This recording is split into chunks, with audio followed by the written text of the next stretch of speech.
परमात्मा हर प्रकार से हमारे को समझाना चाहते हैं। हमने 27 साल से भगवान की बातों को तवज्जो नहीं दी, महत्व नहीं दिया, लेकिन आज इन सात संगतियों के माध्यम से पुण्यात्माओं इन चीज़ों को समझो। परमात्मा का एग्रीमेंट है काल भगवान के साथ में, वरना मालिक तो इतना समर्थ है, एक सेकंड नहीं लगे उसको सबकी गुद्दी पकड़ के सीधे रास्ते पे ले आए, पूरी दुनिया को चुटकी बजाती। लेकिन वो परमात्मा ने नहीं करना है। अगर वही करना होता तो परमात्मा को इस गंदे लोक में आके 27 साल से दुख क्यों भोगने पड़ते। वो तो सतलोक में बैठा बैठा ही पूरी दुनिया को सद्बुद्धि दे देता, इस मार्ग पर लगा देता। जो परमात्मा सतलोक में बैठा बैठा 21 ब्रह्मांड को विमान की तरह यहाँ भेज सकता है सभी जीवात्माओं सहित, क्या वो परमात्मा सतलोक में बैठा बैठा सभी जीवात्माओं को वापस नहीं ले सकता सतलोक? लेकिन परमात्मा की भी कुछ मर्यादा हैं, कुछ नियम हैं, कुछ एग्रीमेंट हैं काल भगवान के साथ। और काल भगवान ने यही कहा था कि परमात्मा आप नीचे जाओगे, जीवों को अपना ज्ञान दोगे, लेकिन परमात्मा एक मेरे ऊपर मेहर कर देना, जो आपके द्वारा दिए गए ज्ञान को आधार बना के और आपको परमात्मा मान के भक्ति करे, आपकी मर्यादाओं में रहे, उसी आत्मा को यहाँ से लेके जाना, बाकी को मेरे हवाले कर देना। तो परमात्मा ने कहा कि तथास्तु, बाकी मेरे किसी काम की भी नहीं है। जो मेरे द्वारा इतने समझाए जाने के बाद भी अगर उल्टे ही कामों में लिप्त रहेंगे तो वो सतलोक जाने के काबिल नहीं है, वहाँ के लायक नहीं है। ऐसी आत्माएं तेरे अंडर में ही रहेंगी। तो यहाँ पे सुदामा जी के विषय में परमात्मा कह रहे हैं कि सुदामा जी किसी भी जीवात्मा को, किसी भी अपने यजमान को उल्टा सीधा ज्ञान या पूजा पाठ करवा के भ्रमित नहीं करते थे, जो भ्रमणा आज पिछले 7 वर्षों से सतलोक आश्रम मैनेजमेंट हरियाणा ने फैला रखी है। श्री सुदामा जी किसी यजमान को भ्रमित करके रुपये या अन्य पदार्थ नहीं लेते थे। और हमारे लिए भी ये शिक्षा है। हम जितने भी भाई बहनें जो सतगुरु रामपाल जी भगवान के बच्चे हैं, उनके भगत हैं, चाहे सत्सेवक हैं, हमारे को भी पुण्यात्मा अपने जीवन में इसी प्रकार से रहना है।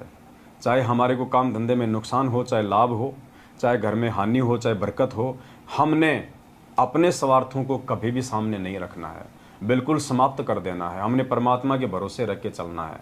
हम जिस भी व्यापार में हैं, जिस भी काम धंधे में हैं, जिसके यहाँ भी नौकरी करते हैं, चाहे लाखों रुपया हमारे सामने क्यों ना पड़ा हो, हमने 1 रुपया नहीं उठाना उसमें से।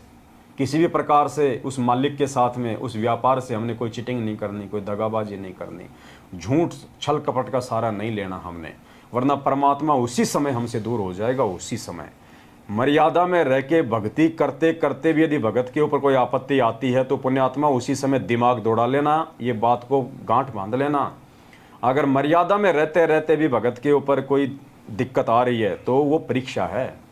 परमात्मा चेक करना चाहता है हमारे को कि ये हीरा मेरा जो है कितना पक्का है या इसमें कितनी कमजोरी है, क्योंकि संकट में ही भगत की परीक्षा होगी, तकलीफों में ही भगत की परीक्षा होगी। लोहे का जब कोई औजार लोहार बनाता है, उससे पहले उसको आग में जलाता है, उसको लाल कर देता है, फिर उसके चोट मारता है। उसके बिना उसका वो औजार नहीं बनाया जा सकता जो लोहार बनाना चाहता है।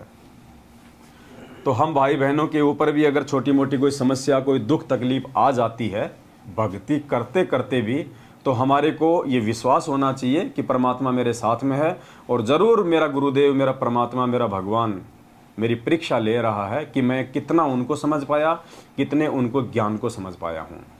मान लीजिए किसी के ऊपर कोई आर्थिक समस्या है, कोई पैसे की समस्या है, बच्चों की फीस नहीं भर पा रहा, मकान का किराया नहीं भर पा रहा, गाड़ी की वो किस्त नहीं भर पा रहा, तो उस समय उसकी वो परीक्षा है परमात्मा की तरफ से। अब इसमें एक चीज़ और होगी, ध्यान देना इस बात को। ऐसे समय में जब आपके ऊपर कोई आर्थिक संकट आएगा या वैसे कोई प्रॉब्लम आएगी या कोई शारीरिक कोई प्रॉब्लम है, तो बराबर में वो परमात्मा आपको 2-3 ऑप्शन भी देगा। अगर आपके ऊपर आर्थिक समस्या आ रही है तो किसी ऐसे व्यक्ति के द्वारा आपको ये प्रलोभन दिलवाया जाएगा कि यार वो शराब की गाड़ी है, बस कुछ नहीं, रात को वहाँ से वहाँ उसको ठिकाने लगानी है, 3000 रुपये एक रात में। अच्छा हाँ, अरे कुछ नहीं यार, वो छोटा सा काम है, बस वो शराब की पेटी वहाँ से वहाँ करनी है, बस 24 घंटे कमाएगा उतना तो 1 घंटे में मिल जाता है वहाँ। तो परमात्मा हमारे को बराबर में ऑप्शन भी देगा।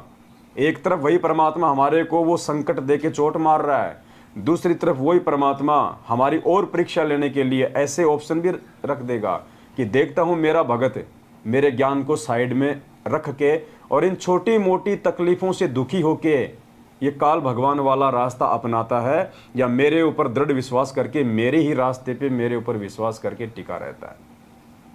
और जो टिका रहेगा उसकी तो परमात्मा बाद में कुछ दिनों बाद में उसकी बल्ले बल्ले कर देगा। और जो उस परमात्मा के मार्ग को त्याग के, उस परमात्मा की मर्यादाओं को तोड़ के अपने गुरुदेव के ऊपर अविश्वास प्रकट करके यदि वो घटिया और ओछे हथकंडों को अपना लेता है, तो पुण्यात्मा हो सकता है कुछ दिन तक उसका काम अच्छा चले, उसके घर में अनाप शनाप माया भी आ जाए, पैसा भी आ जाए, लेकिन आगे चल के उसकी जो दुर्गति होगी वो देखने लायक होगी। तो यदि हम मर्यादा में हैं, भक्ति कर रहे हैं, और ऐसे में यदि छोटी मोटी तकलीफ या परेशानी हमारे ऊपर आ रही है, तो ये भगवान की मेहर समझना कि परमात्मा तेरी परीक्षा ले रहा है। और परमात्मा किसी की परीक्षा लेगा इसका मतलब गुरु जी की नज़र उस भगत पे है।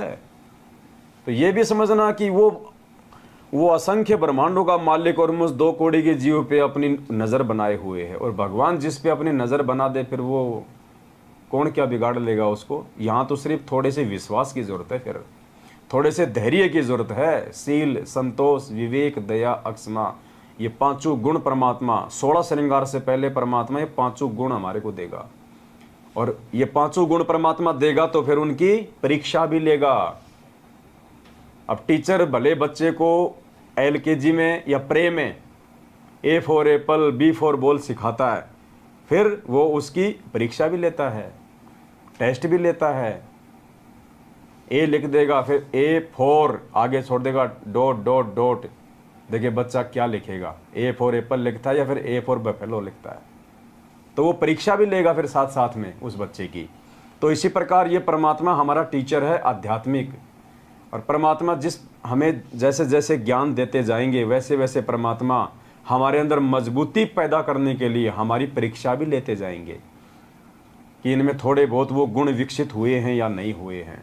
तो पुण्यात्माओं, ऐसे समय में हमने बहुत ही सावधान रहना है और गुरुदेव के ज्ञान को आधार बना के गुरुदेव पे विश्वास करके हमने उन परिस्थितियों का सामना करना है।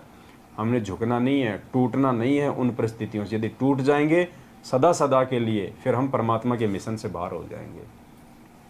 तो सुदामा जी की कथा से आज हमारे को ये भी सीखने को मिलेगा कि भगवान का दोस्त होने के बावजूद, 3 लोक के भगवान त्रिलोकीनाथ विष्णु अवतार श्री कृष्ण जी का सहपाठी, उनका क्लास फेलो होने के बावजूद और अपनी उम्र का 60% हिस्सा उन्होंने दारिद्रता में गुजार दिया, लेकिन कभी अपने भगवान से डिमांड नहीं करी। उन्होंने 1 रुपए की भी डिमांड नहीं करी, किसी भी सुख और लाभ की डिमांड नहीं करी। जबकि उसकी पत्नी उसको रोज कहा करती थी कि जाता क्यों नहीं, तेरा तो दोस्त है, तेरा तो दोस्त है, क्या तेरे को देगा नहीं, द्वारिका का राजा है।